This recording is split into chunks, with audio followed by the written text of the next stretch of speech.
Alright, what's good, big dogs? Today I bring to you a perhaps rather controversial take. One that may step on some of your toes, have you pulling out the pitchforks. But hey, it's a free country. They could have added a price to it, but they made the whole country free. Are they stupid? So I wanted to talk about Starfield with you guys. It's a game that I've been anticipating for years. Skyrim in space? Count me in, I say. I even pre-ordered the game because I was planning on uploading a review on this channel after I completed it, but alas, that never came to be because I got so invested in the world of Starfield and there's just so much to cover. This is not a review. This is a thought I had recently. As we all know, Bethesda's games are very impactful in the gaming community, with the Elder Scrolls and Fallout being highly relevant all the time. And it just had me thinking, will Starfield have that same longevity? Will it be relevant and impactful several years down the line? Is it built to last? And as you can probably tell by the title of this video, I believe it will not last. Oh boy. I know some of you are already hovering over the comments section, ready to spam slurs and call me unintelligent, but I can explain. And by no means am I saying that I dislike Starfield, I love it. I've put more hours into Starfield than into seeing my own family. I've been exploring the different galaxies more than I've been exploring my shower. I'm proud to be a stinky gamer, it makes me a true man. Now, we can't talk about Starfield itself before talking about what Bethesda Games is known for. The Elder Scrolls and Fallout franchises. These collection of games are still super popular even decades after release. Skyrim has the biggest modding community in the world, and so do all their other games. Morrowind, New Vegas, Fallout 4, all hugely relevant due to the loyal fan bases and modders. Bethesda has built up the reputation that their games will be played years after launch. They lay the foundations down and leave it to the fan base to expand upon the world, the lore, the quests. Now, of course, Starfield is still but a child, and the modding scene is not really popping as of yet. These things do take time, but I think the modding community will be strong for Starfield. Now, as strong as Bethesda's other games, we'll just have to wait and see. But one thing I do know is that Bethesda aimed to make the perfect game to be modded, having thousands of empty planets to add to, new factions to create,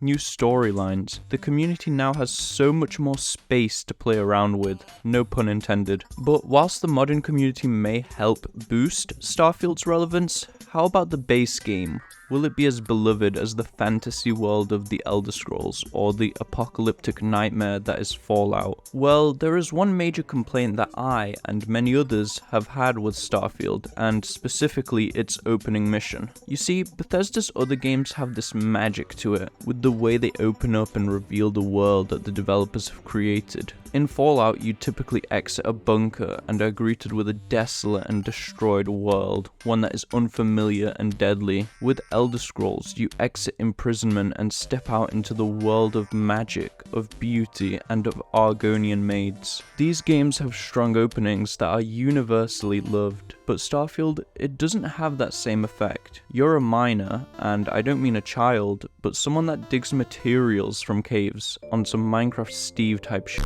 You touch a mysterious stone of some sort and see a vision of the universe. You wake up in a hospital bed and step out into the world. It still follows that Bethesda formula, so where does it go wrong? Why does it not feel as magical as their other games? Well, I have some ideas that I'd like to share with you guys. I think the story begins way too linear. Your past has already been somewhat decided. You already have acquaintances as soon as you begin the game, your supervisor and co-worker. And your destiny has been set to explore the universe. Sure, every Bethesda game gives you a purpose. In New Vegas, you have to find the guy that left you for dead. In Skyrim, you are the Dragonborn. In Fallout 3, you're looking for your father. But Starfield adds too much structure, I think. It lays the foundations down hard. You're forced to go to the Constellation headquarters as soon as you step out into the world, with no chance to deviate off of your fated objective. Whilst we're on the topic of Constellation, I wanted to touch upon the story and the major problem with it. So the main story is, in my opinion, really interesting, with the player discovering a mystery that is larger than life, something beyond what the player could ever predict. The story is a grand space adventure, it's awesome, but where it falls apart is in its gameplay loop.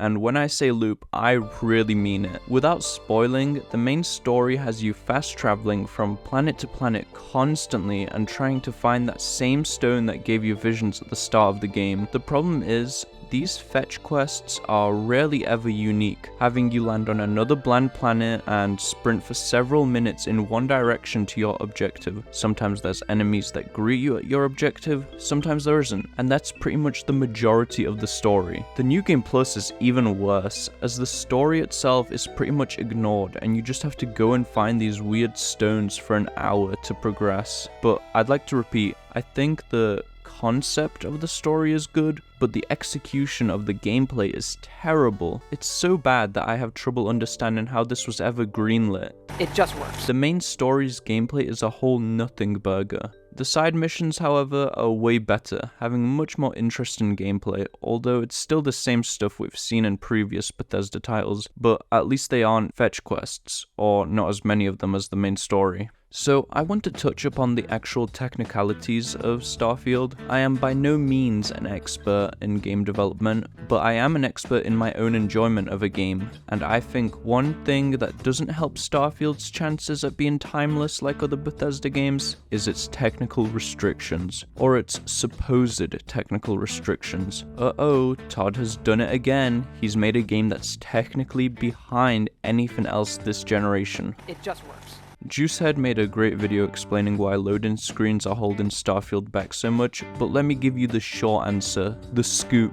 Starfield is chock full of loading screens. The game forces you to fast travel constantly because you can't travel from planet to planet physically yourself. You have to select a planet you'd like to travel to and are then met with a loading screen. That may not sound like much, but this proves to be a major factor of why Starfield will not hold up like Fallout and Elder Scrolls games. Other Bethesda titles focused on one map, one large area, which allowed for lots of random encounters and detail in the map. Starfield, on the other hand, doesn't have a primary focus anywhere. The major cities, despite being the largest Bethesda has ever made, feel tiny because the procedural generation looms over them. There is no fine details on any of the planets, and rarely ever a chance for random encounters because players are always fast traveling. This makes Starfield seem small in comparison to other games, which is really ironic for a game with thousands of planets. You're just constantly thinking, okay, where does my quest log tell me to travel to next? And you go into your map and fast travel there. I highly suggest you guys check out Juicehead's video on this. He did a way better job explaining the finer details of this problem. I've got one final problem with Starfield, which kind of relates to every other problem I've mentioned in this video. Starfield is not focused. For one, it's a video game set in space, so there's way too much surface area to focus on. It isn't like Skyrim or Oblivion where the map is meticulously planned out and created so that the player always has something interesting to stumble upon. If Starfield was a simulation game, this wouldn't be an issue, but it's not a simulation. It doesn't have any in-depth simulation features. It's a role-playing game. There needs to be things to find in the world, chance encounters to walk into, and general role-playing to be done, but it doesn't have all that. It has bland, procedurally generated planets, the majority of which look ugly. There has been some cases of planets I've been on that look amazing due to being there in the right place at the right time, but that's rare. Starfield also focuses on too many concepts. It's too ambitious. Because it focuses on too many themes, it doesn't do any themes good enough. There's western, cowboy-looking places, but there's also cyberpunk cities, but then there's also a utopia of a city, and then there's dark and miserable, poverty-ridden areas. Bethesda's previous games don't have this same ambition. Fallout is a nuclear apocalypse, and it preserves the same theme and art style throughout all of its games. Had Fallout focused on nuclear apocalypse, but also fantasy elements and also cyberpunk elements, it would not be nearly as good, and I can tell you you that for a fact. This lack of focus also makes Starfield less memorable or familiar. When I play Oblivion, I'm familiar with the beautiful lush forests and its light fantasy elements. My mind associates Oblivion with all of that, but with Starfield, it feels like the game doesn't know what it wants to be. Again, I really like Starfield, but after my hype for it has worn down, I'm beginning to realize that this is not a game that I will hold in as high of a regard as Skyrim or New Vegas. If you have any opinions, I guess I can allow you to post them in the comments section, but you better be agreeing with me. If you're not agreeing with me, then you're wrong, and you should sleep with one eye open tonight. Now here's a fun fact about raccoons. They're actually known to wash their food. I guess all that talk about them being trash pandas means nothing. They're probably cleaner than half of you greasy, sweaty Discord mods. See ya.